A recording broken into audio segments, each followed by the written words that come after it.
Ya, apalagi kalau doa ini dari para ulama. Lantas bagaimana kita mau membaca doa di dalam kamar mandi? Nah, atau kita mau membaca Bismillahirrahmanirrahim sedangkan di dalam kamar mandi?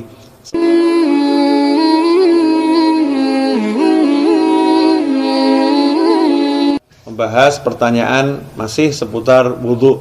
Ini ada pertanyaan dari teman-teman tentang bagaimana hukumnya wudhu di kamar mandi atau wudhu di toilet.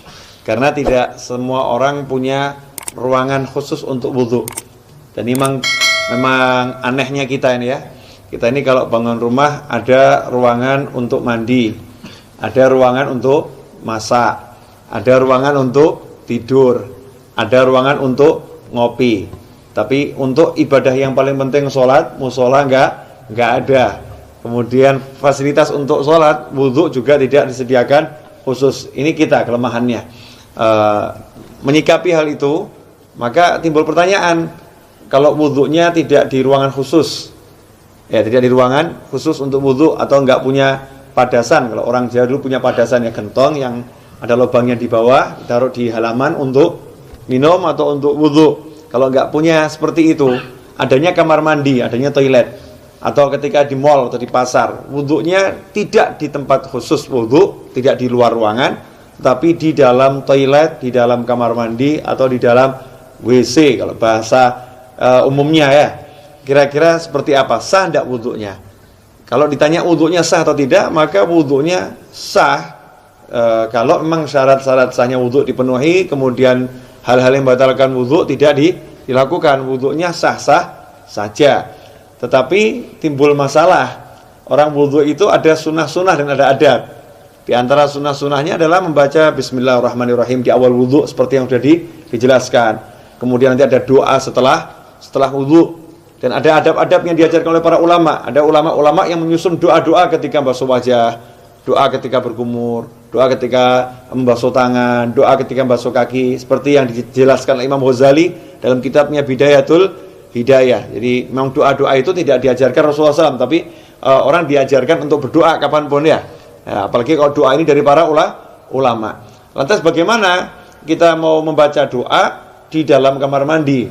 Nah, atau kita mau membaca Bismillahirrahmanirrahim sedangkan di dalam kamar mandi. Sementara kita ketahui Nabi kita Muhammad SAW mengajarkan agar kita tidak membaca lafzul jalalah, asma Allah, atau ayat-ayat Al-Quran, atau doa-doa di dalam toilet, di dalam kamar mandi. Emang apakah ada sumber hadisnya? Ada. Kita semua tahu baginda Muhammad SAW itu punya cincin. Ya, punya cincin. Khatiman min fiddah, dari perak. Ya, Rasulullah punya cincin dari perak, yang cincin itu fungsinya sekaligus sebagai stempel. Ya, fungsinya sebagai stempel. Dulu Rasulullah SAW tidak punya cincin, tidak punya stempel. Tapi ketika sahabat mengatakan, nih raja-raja yang pembesar-besar non-muslim itu kalau dapat surat, tidak ada stempelnya, tidak mau terima. Ya, mereka tidak akan menerima surat kalau nggak ada stempelnya. Rasul pun mengikuti, kalau begitu buatkan saya stempel. Ya, buatkan saya stempel. Maka dibuatkan stempel, bunyinya Muhammadun Rasulullah. Ya, Muhammadun Rasulullah. Jadi Allahnya paling atas, berupa cincin dari perak. Ketika Rasulullah wafat SAW, setelah wafatnya Rasulullah, cincin itu dipakai oleh Sayyidina Abu Bakar As-Siddiq radhiyallahu anhu. Setelah wafatnya Sayyidina Abu Bakar, dipakai oleh Sayyidina Umar ibn Khattab. Kemudian dipakai oleh Sayyidina Utsman bin Affan radhiyallahu anhu. Nah, ketika dipakai Sayyidina Utsman, cincin itu jatuh ke Bir Aris, ya, sumur Aris. Ya, kemudian tidak ditemukan lagi.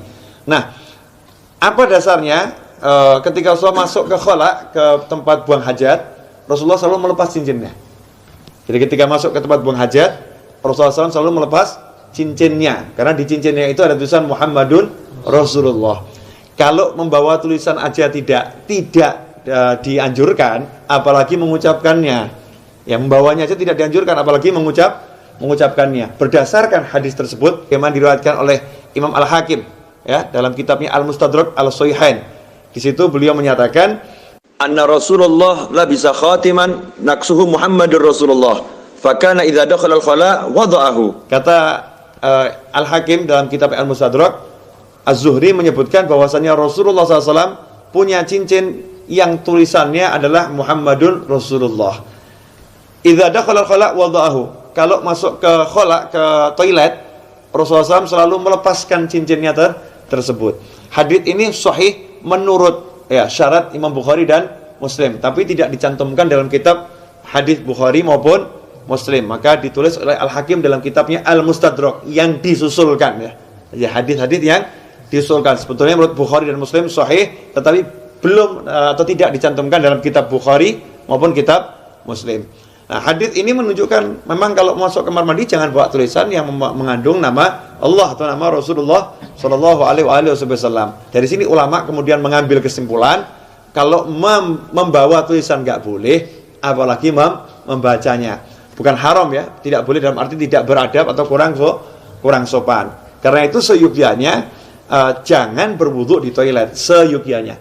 Cari tempat wudu yang memang betul-betul untuk wudu. Kalau tidak adanya toilet, barulah silahkan wudu di toilet atau di kamar mandi atau di WC. Tapi kalau wudu di kamar mandi, toilet atau WC, jaga adabnya. Apa adabnya itu? Ya satu, jangan membaca asma Allah. Cukup dibaca di dalam hati. Lantas bagaimana dengan doa setelah wudu? Ya doanya dibaca di luar kamar mandi. Jadi selesai wudu langsung keluar baca doa setelah wudu. Atau bismillahnya dibaca di luar dulu. Bismillahirrahmanirrahim, masuk langsung wudu juga. Nah, dengan begitu maka sunnahnya tidak hilang, tetap bisa melaksanakan sunnah-sunnah yang dianjarkan oleh Nabi Muhammad Sallallahu Alaihi Wasallam. Insyaallah sedikit ini barokah, dan jangan kemudian jadi jalan justru. Oh berarti wudu di toilet gak apa-apa. Oke deh, kita wudunya di toilet aja ya. Jangan seperti itu. Usahakan wudu di luar toilet agar bisa melaksanakan banyak sunnah. Kalau memang terpaksa baru berwudu di toilet. Wal afu minkum. Wassalamualaikum warahmatullahi wabarakatuh.